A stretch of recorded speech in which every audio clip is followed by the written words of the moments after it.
Hi guys, ഇന്നത്തെ video എന്ന് വെച്ചാൽ നമ്മുടെ 2025 യൂത്ത് കലാമത്സരം നമ്മുടെ കൊല്ലത്ത് വെച്ചാണ് നടത്തുകയുണ്ടായിരുന്നത്. അപ്പോൾ പ്രച്ഛന്ന വേഷത്തിന് നമ്മുടെ സഭയിൽ നിന്നും പാർട്ടിസിപ്പേറ്റ് ചെയ്തായിരുന്നു. അപ്പോൾ അതിൻ്റെ തയ്യാറെടുപ്പാണ് നിങ്ങൾ കണ്ടുകൊണ്ടിരിക്കുന്നത്. നമ്മുടെ സഭയിൽ നിന്നും യൂത്ത് അംഗങ്ങൾ ഓരോ പരിപാടിക്കും പാർട്ടിസിപ്പേറ്റ് ചെയ്തായിരുന്നു. നമ്മൾ രാവിലെ തന്നെ കൊല്ലത്ത് എത്തിയിട്ടുണ്ടായിരുന്നു. സ്റ്റേജ് പ്രോഗ്രാമിലുള്ള സാധനങ്ങൾ നമ്മൾ ആട്ടയിൽ കൊണ്ടുവന്നായിരുന്നു. അതിനുശേഷം നമ്മൾ സാധനങ്ങളെല്ലാം ഇറക്കി വെച്ചു. ബാക്കിയുള്ള കലാമത്സരത്തിന്റെ വീഡിയോ ഇനി ഇടാനുണ്ട്. നമ്മുടെ യൂത്ത് അംഗമായ സ്റ്റീബോയും ബിജിനും ആയിരുന്നു പ്രച്ഛന്ന വേഷത്തിനുണ്ടായിരുന്നത്. ഇന്നത്തെ വീഡിയോ സ്റ്റീബോയുടെ പ്രച്ഛന്ന വേഷമാണ്.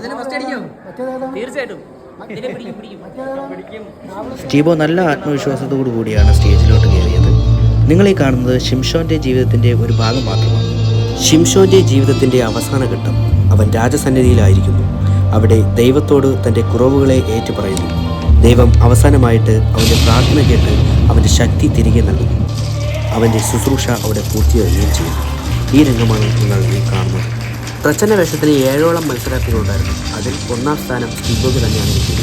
അപ്പോൾ ഇന്നത്തെ വീഡിയോ ഇത്രയേ ഉള്ളൂ. Okay, by.